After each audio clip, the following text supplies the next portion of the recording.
Objective of today's lecture is revision of adjusting entries. Last lecture के अंदर जो हमने 3 एडजस्टिंग एंट्रीज डिस्कस की थी उसके बारे में डिस्कस करेंगे, उसको रिवाइज कर लेंगे। Second, additional adjusting entries, further additional adjusting entries हम डिस्कस करेंगे। और at the end fine MCQs को डिस्कस करेंगे।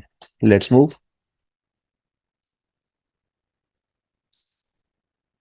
In earlier lecture, we have discussed there are 9 adjustments. In trial balance, there is assets, liabilities, capital, expense, capital assets, capital as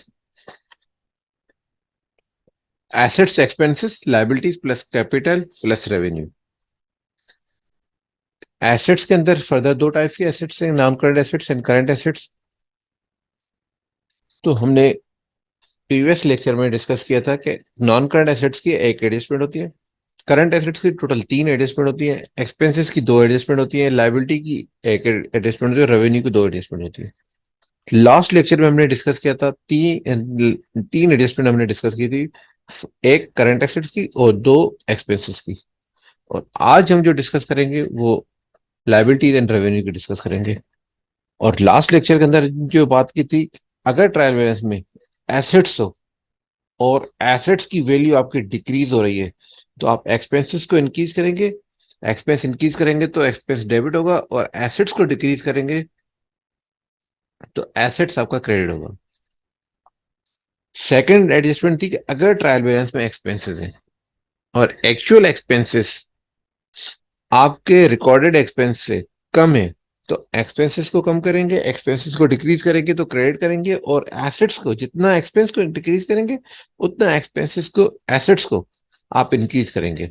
और assets जब increase होगा तो debit side पे होगा।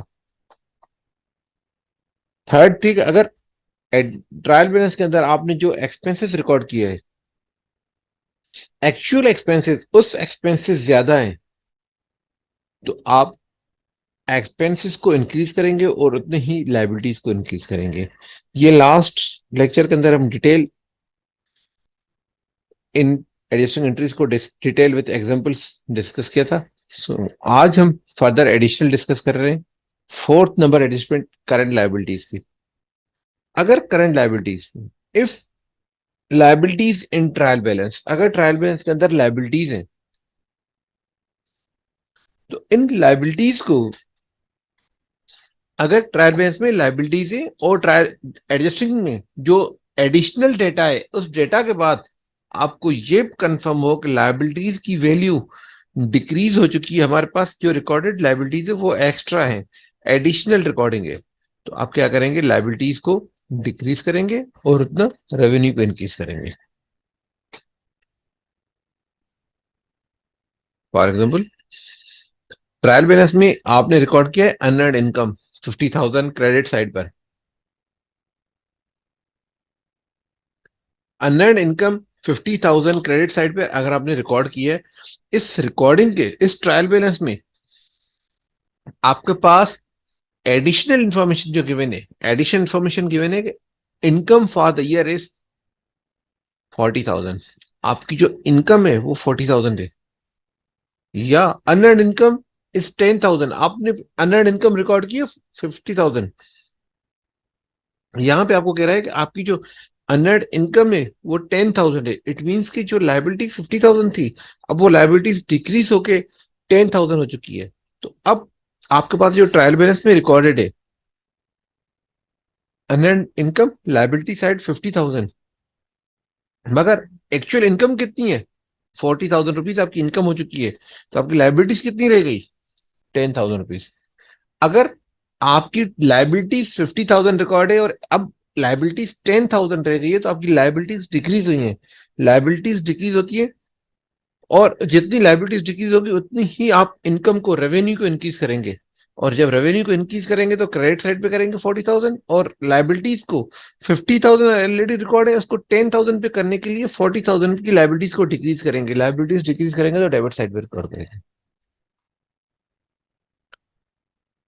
Fifth adjustment, अगर trial balance में revenue है, अगर ट्रायल बैलेंस में रेवेन्यू है if revenue in the trial balance और एडिशनल इंफॉर्मेशन के बाद आपको ये लगे कि रेवेन्यू, आपका एक्चुअल रेवेन्यू ज्यादा रिकॉर्ड है, रेवेन्यू आपने ज्यादा रिकॉर्ड किया है, एक्चुअल इतना रेवेन्यू नहीं है, आपने कुछ एडवांसेस ली हुई है कस्टमर से, मगर वो भी आपने रेवेन्यू में रिकॉर्ड किया जिस कस्टमर को आपने सर्विसेज नहीं दी, सर्विसेज ना देने की वजह से आप, इट मीन्स कि वो फ्यूचर में सर्विसेज प्रोवाइड करेंगे, प्रोडक्ट प्रोवाइड करेंगे, तो वो फ्यूचर का काम है, आपके ऊपर इस वक्त आपके ऊपर रिस्पॉन्सिबिलिटी है। तो आप क्या करेंगे, अपनी लाइबिलिटीज को इंक्रीज करेंगे और अपने रेवेन्यू को डिक्रीज करेंगे। कैसे करेंगे? With example. If trial balance, if in trial balance commission income is 50,000 credit side, अगर आपने रिकॉर्ड किया कमीशन इनकम 50,000, पहले वाले में हमने क्या रिकॉर्ड किया था, अनअर्न्ड इनकम।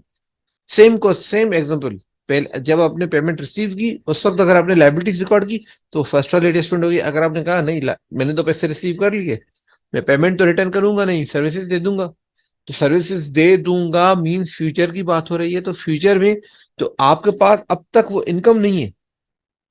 अब इनकम ना होने की वजह से आपके पास जो एडिशन इन्फॉर्मेशन में ये income for the year is, commission income for the year is 40,000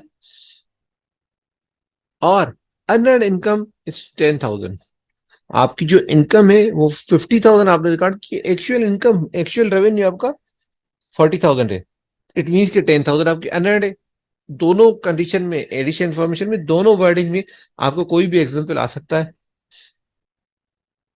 कैसे करेंगे? अगर ट्रायल बैलेंस में कमीशन इनकम आपने रिकॉर्ड की है 50,000, कमीशन इनकम रिकॉर्ड की है 50,000, अब इस 50,000 की इनकम को दो पार्ट्स में सेग्रीगेशन किया कि कुछ इनकम है, कुछ आपकी लाइबिलिटीज है।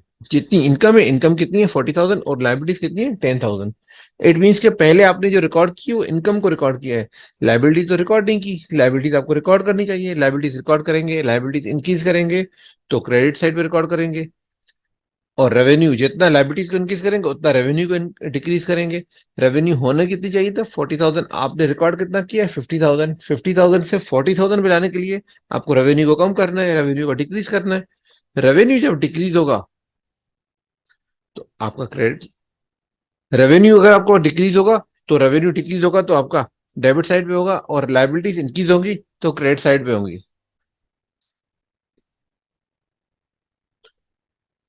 सिक्स्थ एडजस्टमेंट रेवेन्यू की, अगर ट्रायल बैलेंस में, ट्रायल बैलेंस में अगर रेवेन्यू रिकॉर्डेड है, ट्रायल बैलेंस में अगर रेवेन्यू रिकॉर्डेड है और एक्चुअल रेवेन्यू आपके रिकॉर्डेड रेवेन्यू से कम है, सॉरी एक्चुअल रेवेन्यू आपके रिकॉर्डेड रेवेन्यू से ज्यादा है। If revenue in trial balance और रेवेन्यू आपका, एक्चुअल रेवेन्यू आपका इंक्रीज हो रहा है और आपके रिकॉर्डेड रेवेन्यू वो जो है वो कम है, तो आप क्या करेंगे, रेवेन्यू को इंक्रीज करेंगे और उतना ही अपने एसेट्स को इंक्रीज करेंगे। कैसे करेंगे? If in trial balance commission income is 50,000, credit side पे आपने अगर रिकॉर्ड किया है कमीशन इनकम 50,000 और एडिशनल इंफॉर्मेशन में आपका सारा है कि या तो commission income for the year is 60,000, आपने रिकॉर्ड कितना किया 50,000, 10,000 वो लोग हैं जिनको आपने सर्विसेज दी है मगर अब तक पेमेंट नहीं मिली आपको, तो commission receivable is 10,000।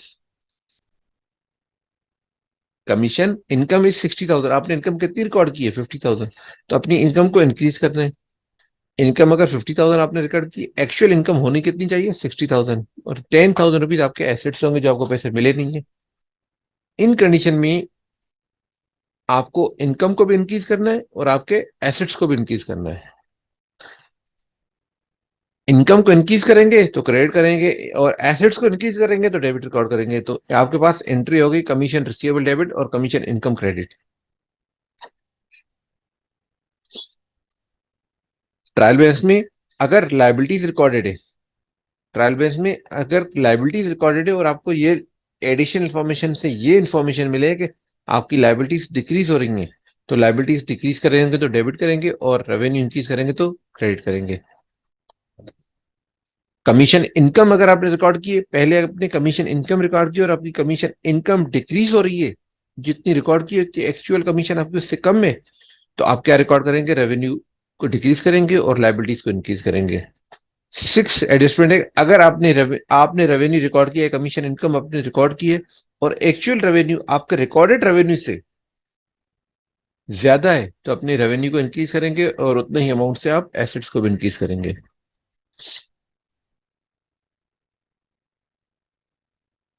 Another example, अगर आपने एडवांस रिसीव फ्रॉम कस्टमर्स, अगर आपने कस्टमर से पेमेंट रिसीव किए हैं 10,000 रुपीज, अगर आपने कस्टमर से रिसीव किए 10,000 रुपीज, अगर आप ट्रायल बैलेंस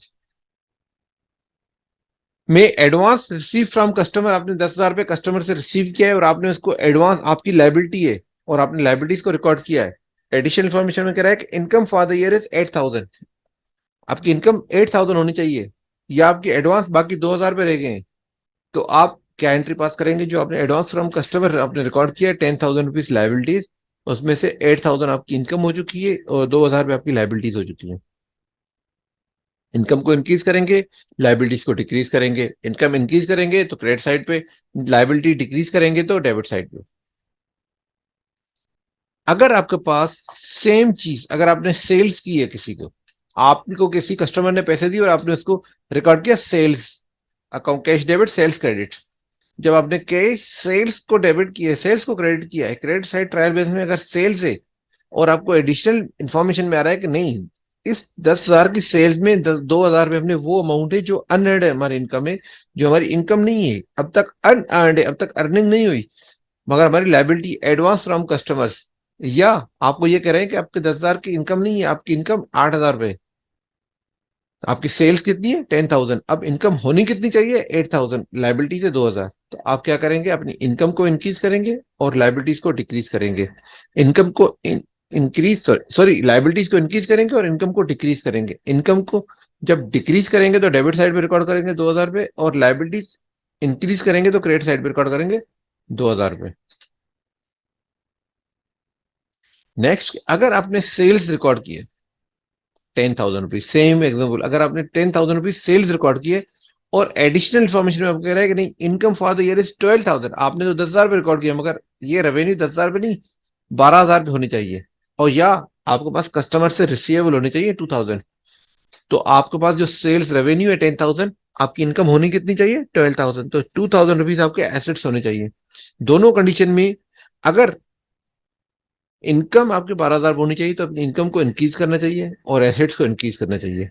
इनकम को इंक्रीज करेंगे तो क्रेडिट साइड, और एसेट्स को इंक्रीज करेंगे तो डेबिट साइड। आई होप कि ये तीनों एडजस्टमेंट आपको further with detail examples clear हुए होंगे। Let's move to the MCQs.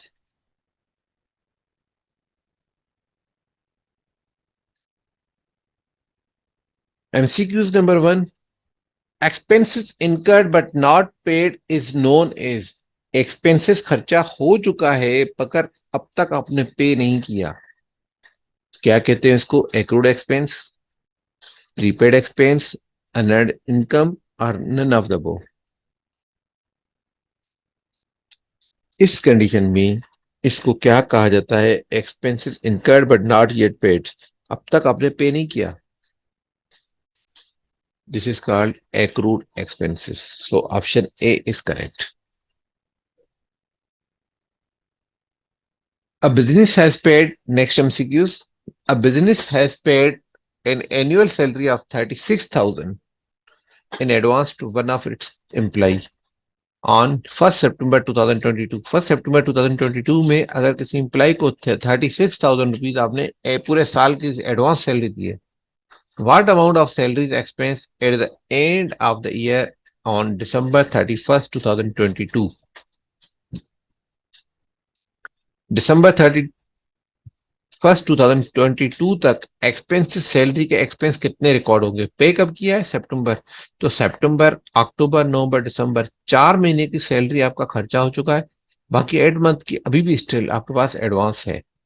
तो सबसे पहले तो मंथली सैलरी कैलकुलेट कर ले, 36,000 अगर साल की सैलरी है तो per year divide by 12 divide by 12 करेंगे तो पर मंथ आपके पास है 3,000 की सैलरी। अब 4 महीने, सितंबर से लेकर दिसंबर तक 4 महीने आप सर्विसेज ले चुके हैं तो 4 महीने की सर्विस से जो सैलरी एक्सपेंस है वो रिकॉर्ड होना चाहिए। 4 महीने का मकसद 4 × 3 तो 12,000 रुपीज आपकी जो एक्सपेंसेस है वो रिकॉर्ड होने चाहिए। तो आप ऑप्शन में देख लें A B C D। तो option A is 12,000 rupees. Option A is correct.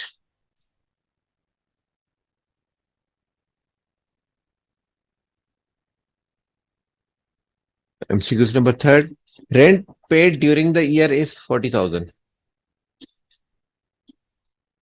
Rent paid, आप 40,000 रुपये आपने रेंट पे किया है। The laser of the rent payable shows opening balance 10,000। Opening में आपको 10,000 रुपये पे करना था और आपने पे कितना किया हुआ है? 40,000। Rent expense for the year is 45,000। 40,000 रुपये का आपका एक्सपेंस, पूरे साल का जो रेंट का एक्सपेंस है वो 45,000 है। आपने पे किया 40,000, पहले 10,000 रुपये पे करना था। What will be the amount of the rent payable at the end of the year? इस टाइप के एमसीक्यूज अगर आप टी अकाउंट बना के करेंगे, ओपनिंग बैलेंस आपको पेएबल है तो लाइबिलिटीज है, लाइबिलिटीज का बैलेंस क्रेडिट पे होता है। जब पे करते हैं तो आप क्या रिकॉर्ड करते हैं? Liabilities debit, rent expense debit या rent payable debit, cash credit. आपने 40,000 रुपीज डेबिट साइड पे किया होगा। रेंट एक्सपेंस की एंट्री क्या होगी? Rent expense debit, rent payable credit. तो पेएबल कितना है? 45,000। पे कितना किया है? 40,000। ऑलरेडी पे कितना करना था? 10,000। तो अब कितना पेएबल है वो आपसे क्वेश्चन है, रेंट पेएबल कितना है। अगर टीए को नहीं बनाते तो सिंपल कैलकुलेशन, पहले आपको 10,000 रुपये पे करना था। 10,000 के बदले आपने पे कितना किया है? 40,000। इट मीन के 10,000 पहले के पे किया है पुराने वाले, और 30,000 करंट ईयर के आपने पे किए। करंट ईयर का एक्सपेंस कितना है? 45,000। तो 45,000 में से 30,000 आप पे कर चुके हैं, तो रिमेनिंग 15,000 आपको पे करना है। तो ऑप्शन ए इज करेक्ट।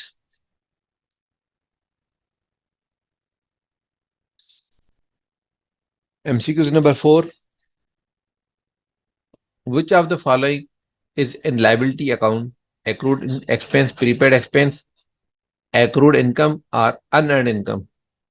इनमें से कौन से एक्सपेंस, कौन से अकाउंट्स हैं जो लाइबिलिटीज है? एक्रूड एक्सपेंस, क्या एक्सपेंस पेएबल हमारा लाइबिलिटी है? जी बिल्कुल लाइबिलिटी है। Prepaid, prepaid expenses,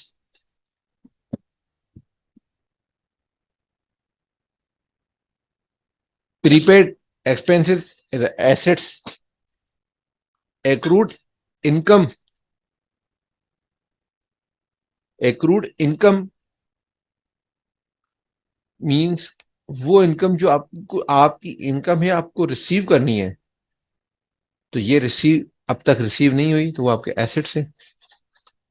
unearned income, वो इनकम जो अब तक आपकी अर्निंग नहीं हुई, आपकी लाइबिलिटीज है। तो यहां पे आपके पास जो लाइबिलिटीज हैं वो है 1 और 4 only. Next is MCQ number 5th, what is the impact of expenses incurred but not paid? Impact on net profits, assets and liabilities of a business. अगर कोई ऐसा एक्सपेंसेस जो एक्सपेंस हो चुके हैं बट नॉट येट पेड, आपने अब तक पे नहीं किया, उसका इम्पैक्ट प्रॉफिट पे क्या आएगा, एसेट्स पे क्या आएगा, लाइबिलिटीज पे क्या आएगा और एक्सपेंसेस पे क्या आएगा? ऑप्शन ए, अगर एक्सपेंसेस इंक्रीज होते हैं तो क्या नेट प्रॉफिट भी इंक्रीज होता है? क्या नेट प्रॉफिट, एक्सपेंस इंक्रीज होता है, क्या लाइबिलिटीज भी इंक्रीज होती हैं और एसेट्स के ऊपर कोई इंपैक्ट नहीं है? ऑप्शन बी में है कि अगर एक्सपेंसेस डिक्रीज होते हैं तो प्रॉफिट भी डिक्रीज होता है, और आपके एक्सपेंसेस डिक्रीज होते हैं तो उसके साथ साथ आपकी लाइबिलिटीज इंक्रीज होती हैं और एसेट्स भी आपके इंक्रीज होते हैं। सी ऑप्शन में है कि अगर एक्सपेंसेस आपके इंक्रीज हो रहे हैं और क्या एक्सपेंसेस, सॉरी एक्सपेंसेस अगर, सी ऑप्शन में एक्सपेंसेस अगर डिक्रीज हो रहे हैं और आपका नेट प्रॉफिट इंक्रीज हो रहा है, तो क्या आपकी लाइबिलिटीज भी इंक्रीज होंगी और एसेट्स आपके डिक्रीज होंगे? डी ऑप्शन है कि क्या एक्सपेंसेस इंक्रीज होते हैं, अगर expenses increases it will impact on the profit, they will decrease. And if expense will increase, the liabilities may increase, but there is no impact on the assets. इन चारों option के अंदर जो option D है कि expense से जितने expense increase होंगे उतनी आपके प्रॉफिट डिक्रीज होगा, जितना प्रॉफिट डिक्रीज होगा उतनी आपकी लाइबिलिटीज इंक्रीज होंगी, और जितनी लाइबिलिटीज प्रॉफिट और एक्सपेंसेस का प्रॉफिट के ऊपर, सॉरी एसेट्स के ऊपर कोई इंपैक्ट नहीं आएगा। तो correct answer is option D.